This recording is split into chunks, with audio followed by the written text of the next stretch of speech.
Good morning, everyone. I didn't come here today to talk about Cathay Pacific's results, which I think many of you have seen yesterday. But I think the situation we are in pretty much highlight the challenges we are facing and the opportunity I see as a procurement individual to really make a difference, deliver more value to the business, and help our seniors turn around the company. There are lots of tools that we have at our disposal as procurement people. Outsourcing is one of them, and I would like to talk about it today into more details and explain why I believe we should rely more on those who know best to deliver more value to our companies. I'd like to start this presentation by quoting Peter Drucker, who said this about outsourcing: "Do what you do best and outsource the rest." I'm sure there are lots of different views in the room about outsourcing. Some of you may be all for it, some of you may be against it, maybe because you had a bad experience. And during the next 15 minutes or so, I will share with you some insights as to how in Cathay Pacific, and especially in my services and operations area, we've been approaching this topic for the last few years. Looking at this picture, I can see more than 10 different items that require procurement's involvement. Some of them are critical, such as the seat or even the aircraft itself, which you can't really see on this picture. Some others are not, such as the pillowcase, for example, or the orchid that is hanging on the wall. But all form part of a well-defined customer proposition that supports our life well-traveled philosophy. As everyone else, we have limited resources, and being on top of each and every category, market, and industry is close to mission impossible. Believing otherwise and persisting in doing everything ourselves means that we are missing the opportunity to deliver more value to the business. Let's take wine as an example. We consume about 1.3 million bottles per annum just for in-flight service only. Because Cathay is a legacy carrier and we have a history of doing things ourselves, we've been managing the end-to-end wine proposition ourselves for many, many years. And when I'm talking about the wine proposition end-to-end, I'm talking about the design of the proposition, the selection of the wines, the tasting, the procurement, the inventory management, the logistics, the quality control, PR, marketing, all the things we do in terms of in-flight retail, all of this has been managed in-house for many, many years, and actually just by a couple of people, which is remarkable. So we are in the process of outsourcing the wine proposition to people who we believe know best and who will help us deliver more value to the business and, of course, to yourselves as customers of Cathay. Another example is hotels. My team buy more than 1 million hotel nights a year in more than 100 cities. And actually, there is only one person focusing on this category. She needs to be on top of 100 markets, knowing that each and every city is a different market. She needs to be able to anticipate trends in supply and demand. She needs to build and manage relationships with hotel brands, with owners, with operators all across the globe. And clearly, for one individual to do that, this is mission impossible. So this is another area of the business which we are looking at outsourcing. A third one, which I would like to talk about into more details today because I believe it's different from anything you are using in your companies, is what we call ULDs, Unit Load Devices. They come in different shapes and weights. They are quite unique to the airline industry. They look relatively boring and unsophisticated, actually much more so than they are in reality because they are critical to the operation of an airline.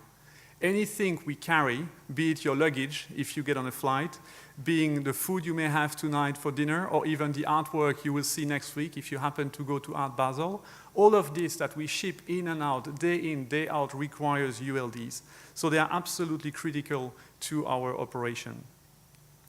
If I tell you that we used to own 20,000 pieces of them before we outsourced this operation, that we require more than 13 different types of them, weighing anything between 58 and 100 kilos, and that our operations generate more than 1 million movements per annum, I'm sure you will understand the complexity there is in managing this fleet and the level of expertise that is required to do it well. To make the matter more complex, the business, the operations we have can create huge imbalances which, if not anticipated properly, result in having hundreds of ULDs sitting, for example, in San Francisco or LA, when you need them in Hong Kong to ship other goods in the middle of a peak period. So the business were very well aware of these challenges for having dealt with them themselves for many years. And we came to the conclusion that outsourcing was the best way to support the business strategy and deliver the value and the efficiency that the business were aspiring to deliver. So let's talk about how we approach this. The first thing we did was for the procurement team to sit down with the business, to understand their requirements, to understand their strategy, short-term and long-term. And the three key business objectives they had were very much about cost optimization. They wanted, of course, as everyone, to optimize the TCO. They wanted to optimize the fuel burn because every kilo we carry in an aircraft results in fuel that we burn and that we need to pay for.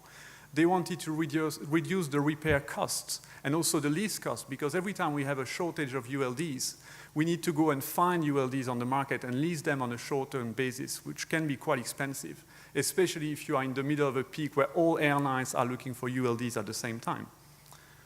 The second key objective was about efficiency gains. So we wanted to increase the usage, to optimize the usage we had of each and every piece of asset.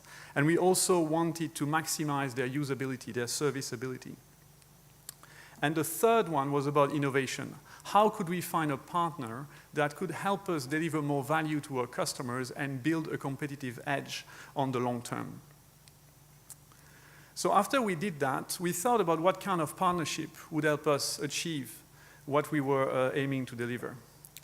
The key thing we were looking for in the right partner was, firstly, a major player. We needed someone who had the scale and strong financials, not only because they bought the whole fleet from us, but also because we wanted them to be able to replace and to renew the fleet on a very short-term basis. The key idea here being to convert heavier ULDs into lighter weight ULDs to get all the benefits we could get from a fuel burn perspective. We also wanted someone with strong financials to ensure the sustainability of the operation on the long term. The third criteria we determined was a solid track record. We couldn't afford outsourcing this critical part of the business to a company that wouldn't be able to give us the assurance of supply that we needed to ensure that our operations wouldn't be disturbed, especially because we transitioned this to a third party overnight.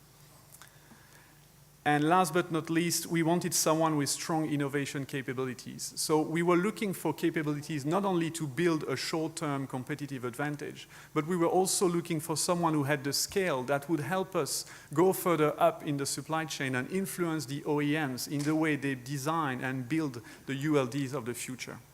If you wonder what innovation means in the context of these relatively simple boxes, it's all about using lightweight and highly resistant material. It's about using RFID tags. It's about temperature control. Because if you have, and I'm sure there are some of you in this room who ship high-value shipments on Cathay or other carriers, if we can tell you where your shipment is, what the temperature is, if it's a pharma product, for example, and show you that from the time you gave it to Cathay until the time we give it back to you, the temperature was controlled all along the process, there is a value in there for the customer to gain. So after our market research confirmed that there were a few, this is obviously a fairly niche market, a few suppliers able to deliver what we were looking for, we embarked on what ended up being a 12-month-long sourcing project that involved a large number of stakeholders across the company and was led by the procurement team. The process we went through was somewhat standard. The key thing was the preparation phase, where we focused on very well defining our business requirements.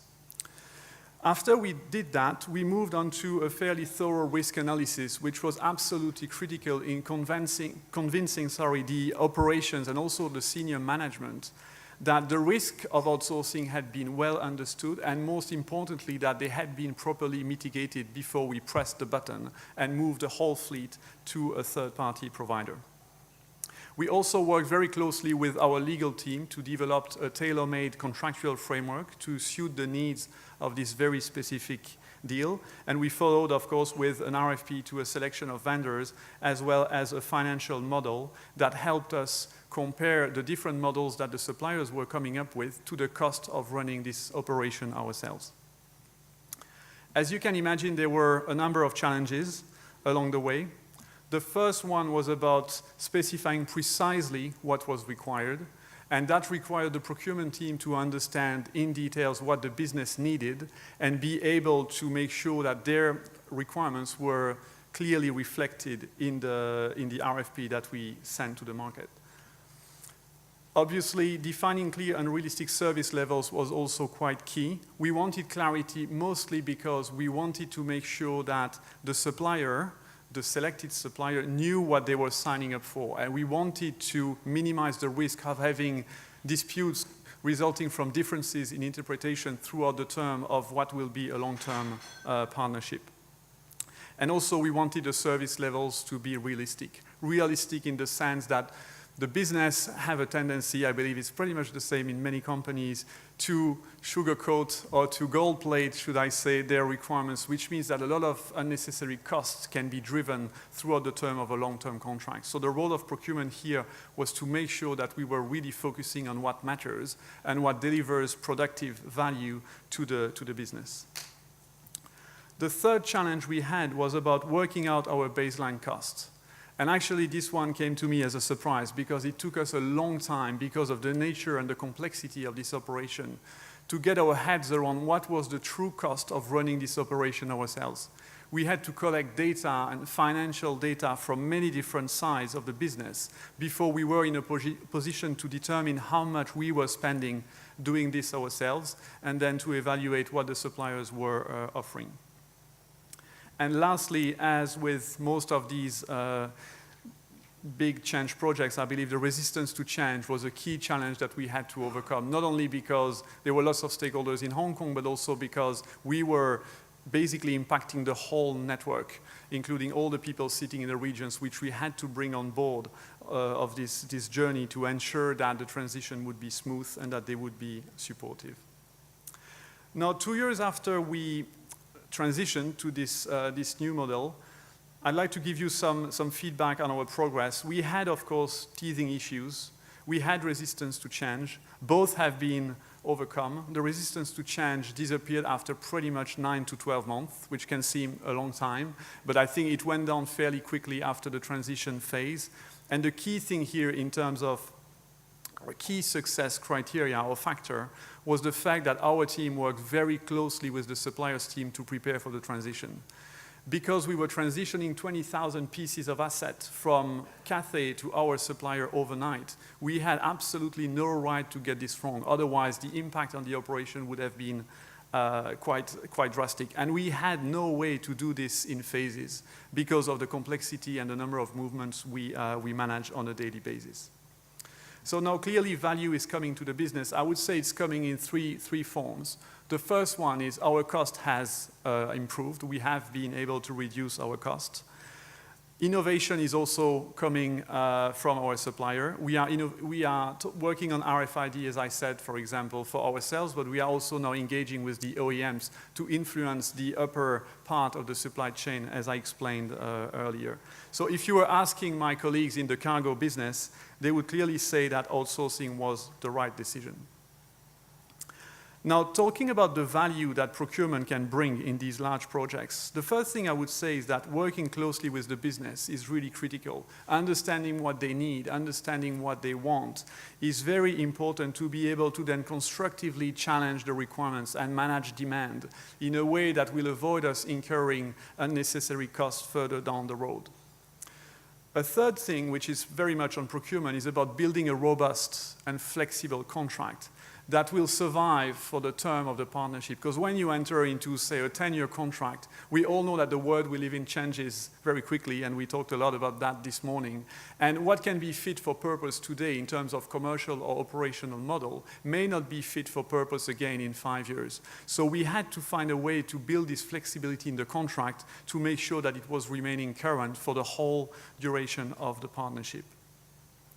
And lastly, which is probably the most important thing, I believe, when it comes to long-term partnerships, striking a well-balanced deal with the supplier was something that we paid a lot of attention to because we wanted to make sure that both parties would remain interested, committed, incentivized to deliver value to the business throughout the term of a long-term relationship. So before I wrap up this presentation, I hope I have convinced you that, as Peter Drucker said, you should focus on what you do best. Clearly, I believe that outsourcing should be on your radar. Outsourcing is not tactical. This is something eminently strategic that I believe should form part of all procurement executives' strategy.